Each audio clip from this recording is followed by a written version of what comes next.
नमस्कार, स्वागत है आपका संवाद 365 में। आपके साथ मैं हूं दिग्विजय सिंह चौहान। हाजिर हूं उत्तराखंड की खबरों को लेकर। आइए नजर डालते हैं उत्तराखंड में क्या कुछ खास चल रहा है, क्या कुछ उत्तराखंड की खबरें हैं।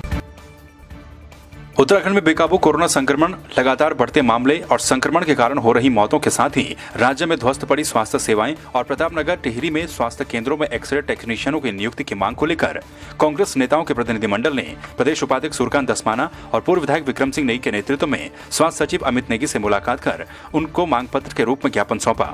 इस दौरान धस्माना ने कहा कि राज्य में कोरोना का संक्रमण काबू से बाहर है और प्रदेश सरकार सरेंडर मोड में नजर आ रही है। हरिद्वार में अखाड़ा परिषद की बैठक का आयोजन किया गया, जिसमें कई बड़े संत मौजूद थे।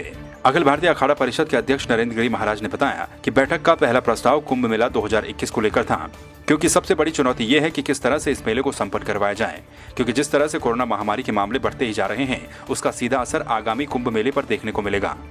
हालांकि किसी भी हाल में कुंभ मेले से जुड़े हुए कार्य तय समय पर पूरे होने चाहिए। इसके साथ ही विहिप के पूर्व अध्यक्ष अशोक सिंघल को भारत रत्न की उपाधि से अलंकृत करने के लिए प्रस्ताव भी संतों के द्वारा पारित किया गया। सबसे महत्वपूर्ण विषय ये था कि मनसा देवी बाईपास, बहादुरा रोशनाबाद बाईपास और लक्सर रेड को जोड़ना कि किसी प्रकार की ट्रैफिक कैसे कंट्रोल किया जाए, उसकी चिंता। हरिद्वार के 50 किलोमीटर तक कुंभ मेले में वाहन के न आने पे विचार करना कि जो भी वाहन आएंगे 50 किलोमीटर के अंदर नहीं आएंगे। जो हमें उनको पौड़ी से नजीमाबाद भेजा जा, कहां से? पौड़ी से नजीमाबाद भेज दिया जा। इसी तरह सहारनपुर से देहरादून के लिए भेजा जा। अखाड़ों के पदाधिकारी उपस्थित थे। पहला प्रस्ताव पास हुआ है कि कुंभ मेले के कार्यों में तेजी लाई जाए। कुंभ मेला 2021 में ही होगा। अधिकारी इस बात को जान लें। मेला उस समय देखा जाएगा कोरोना का क्या स्थिति है। अगर कोरोना समाप्त हो जाएगा तो मेला भव्य होगा। अगर कोई परिस्थिति बदलती है तो जो सरकार की गाइडलाइन होगी अखाड़ा परिषद बैठ कर तय की जाएगी। बेरीनाग में कराला महर ग्राम पंचायत के भट्टाड़ी गांव के आपदा प्रभावित तहसील कार्यालय पहुंचे, जहां पर नायब तहसीलदार से मिलकर शीघ्र ही उन्होंने विस्थापन करने और टेंट की व्यवस्था करने की मांग की। पिछले दिनों विधायक और प्रशासन ने आपदा प्रभावित गांव का निरीक्षण किया था। नायब तहसीलदार ने बताया कि आपदा प्रभावितों की जांच के लिए राजस्व विभाग के द्वारा गांव में जाकर जांच की जा रही है। सभी बिंदुओं पर जांच करने के बाद आपदा मानकों के अनुसार मदद की जा रही है। मांग करते हैं और हमारे बाल बच्चे बहुत परेशान हैं। हम जो है वन विभाग में उसमें रह रहे हैं, जंगलों में रह रहे हैं। इसमें हमें लाइट की व्यवस्था नहीं है, पानी की व्यवस्था नहीं है। काफ़ी दिक्कत है, सामना करना पड़ रहा है, जिससे हम अपने विधायक प्रशासन से जल्दी से जल्दी कोशिश करते हैं कि हमारी मांगें पूरी की जाए। प्रदेश कांग्रेस कमेटी के उपाध्यक्ष जोत सिंह बिष्ट ने जिलाधिकारी मगेश गिड़ियाल से मुलाकात कर लॉकडाउन होने के कारण अपने गांव पहुंचे प्रवासियों की 15 सूत्रीय समस्याओं के निराकरण के लिए मुलाकात की। जिलाधिकारी से मुलाकात में उन्होंने कहा कि लॉकडाउन के कारण प्रवासियों की समस्या बढ़ती जा रही है। वो 3 महीने से गाँव का भ्रमण कर रहे हैं। गाँव में कई तरह की समस्याएं हैं जिनका समाधान बेहद जरूरी है।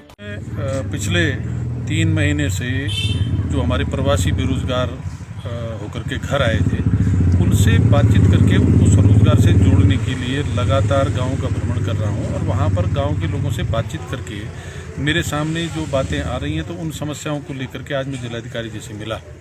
हमने पिछले 3 साल तक सरकार को काम करने की पूरी छूट दी। जो हमारे विधायक लोग हैं उनको काम करने में पूरा छूट दिया, कोई विरोध नहीं किया, कोई सवाल खड़ा नहीं किया, उनका पूरा सहयोग किया। लेकिन अब मुझे लगता है कि सरकार 4 साल पूरे करने जा रही है, लेकिन धरातल पर कोई विकास का काम नहीं दिखाई दे रहा है। एक तरफ डिजिटल इंडिया की तर्ज पर इन दिनों ऑनलाइन शिक्षा शहरों में चल रही है, तो वहीं सुदूर पहाड़ी क्षेत्रों में बच्चे पत्थर फोड़ते हुए नजर आ रहे हैं।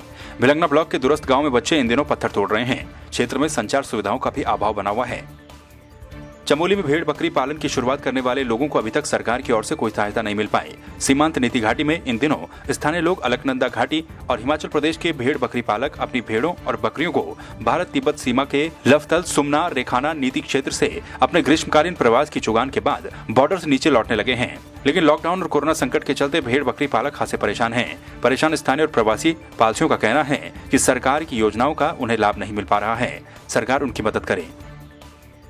क्योंकि हम बॉर्डर से आ चुके हैं, यहाँ तक पहुँच चुके हैं। अभी आड़ी गाड़ी में हम बैठे हैं। हमारे आज में कोई व्यवस्था लॉकडाउन लगा है।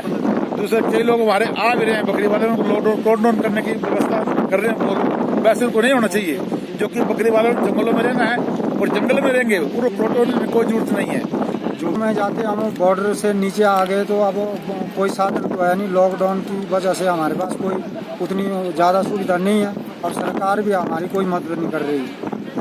उत्तराखंड वॉलीबॉल संघ ने खेल नीति 2020 को लेकर बीते दिन देहरादून में आयोजित बैठक में खिलाड़ियों की उपेक्षा का आरोप लगाए हैं। गोपेश्वर में आयोजित संघ की बैठक में कहा गया कि राज्य की नई खेल नीति निर्माण में राज्य के खिलाड़ियों, कोचों और खेल संघों की उपेक्षा की गई। इस महत्वपूर्ण बैठक में न तो किसी खिलाड़ी को बुलाया गया और न ही किसी संघ के पदाधिकारी को। उत्तराखंड वॉलीबॉल संघ के सेक्रेटरी हेम पुजारी ने कहा कि राज्य में 6 ओलंपियन एवं लगभग 200 से अधिक ऐसे खिलाड़ी हैं जिन्हें अर्जुन अवार्ड, द्रोणाचार्य अवार्ड तथा अन्य खेल पुरस्कार से सम्मानित किया गया है, किंतु किसी को भी इस बैठक में आमंत्रित नहीं किया गया। कि जो ये उत्तराखंड खेल नीति को बनाकर के खेल नीति 2020 के संबंध में जो मीटिंग रखी गई थी, इसमें उत्तराखंड के जो खेल संघ है जो कई वर्षों से काम कर रहे हैं और विशेष करके हमारा जो वॉलीबॉल संघ है, उत्तराखंड वॉलीबॉल संघ है और फुटबॉल के संघ हैं और जो द्रोणाचार्य अवार्डी हैं, जो ओलंपियन हैं, इनको इग्नोर करके कुछ ऐसे लोगों को उस मीटिंग में बैठा दिया गया कि जो कि जिनका खेल से दूर दूर तक कोई सरोकार नहीं है। और इससे क्योंकि खेल नीति उत्तराखंड को लेके बन रही है तो इन लोगों का जिनका योगदान रहा है खेल में, इनको बुलाया जाना सबसे ज़्यादा आवश्यक था। थराली विकासखंड कार्यालय में प्रधान संगठन ने अपनी विभिन्न मांगों को लेकर तालेबंदी करते हुए खंड विकास अधिकारी के माध्यम से मुख्यमंत्री को ज्ञापन सौंपा, जिसमें विकासखंड के ग्राम प्रधानों ने जल जीवन मिशन योजना के तहत हर घर जल हर घर नल योजना के क्रियान्वयन हेतु ग्राम पंचायतों को कार्यदायी संस्था बनाने की मांग की है। ग्राम प्रधानों ने विकासखंड कार्यालय में तालेबंदी के साथ ही विकासखंड परिसर में सांकेतिक धरना प्रदर्शन करते हुए जमकर नारेबाजी भी की। जल जीवन मिशन के तहत जो ठेकेदारी प्रथा है, ठेकेदारी प्रथा नहीं होनी चाहिए। ग्राम पंचायतों में जब कार्यकारी संस्था ग्राम पंचायतें हैं तो ग्राम पंचायतों को ये अधिकार मिलने चाहिए कि जो जल जीवन मिशन के तहत उनके यहाँ काम किया जा रहा है उसकी मॉनिटरिंग जो ग्राम पंचायतें कर रही हैं, ग्राम पंचायतों को और भी अधिकार मिलने चाहिए। जल संस्थान विभाग और पेयजल निगम और स्वजल विभाग के साठगांठ से इसका क्रियान्वयन जो है कि ठेकेदारों के माध्यम से किया जा रहा है और जबकि निर्माण कार्य ठेकेदार करेंगे उसके तत्पश्चात ये सारी स्कीमें जो है कि ग्राम पंचायतों का हैंड ओवर हो जाएंगी और उसके बाद इसका रख रखाव ग्राम पंचायतों द्वारा किया जाना है। तो प्रधान संघ मांग करता है जब हमने इन स्कीम बनने के बाद रख रखाव ग्राम पंचायतों ने करना है तो प्रधान संघ चाहता है कि इन कार्यों का क्रियान्वयन भी ग्राम पंचायतें ही करें और कार्यदायी संस्था भी ग्राम पंचायत गए। कोई भी पेमेंट नहीं हो रहे हैं और यहाँ पे गांव के मजदूर श्रमिक लोग कोई भी काम करने के लिए राजी नहीं हो रहे हैं। इसमें हमारे श्रमिकों के लिए बहुत परेशानी हो रहे हैं। लोग घर घर में आ रहे हैं, हमारे घर में रोज आ रहे हैं, दिक्कतें हो रही हैं। लोग बोल रहे हैं कि हमारे पेमेंट नहीं। तो आपने देखा उत्तराखंड में क्या कुछ खास चल रहा है, क्या कुछ उत्तराखंड की खबरें रही। एक बार फिर से आपके सामने हाजिर होंगे उत्तराखंड की कुछ और खबरों के साथ। तब तक के लिए आप बने रहिए संवाद 365 के साथ। नमस्कार।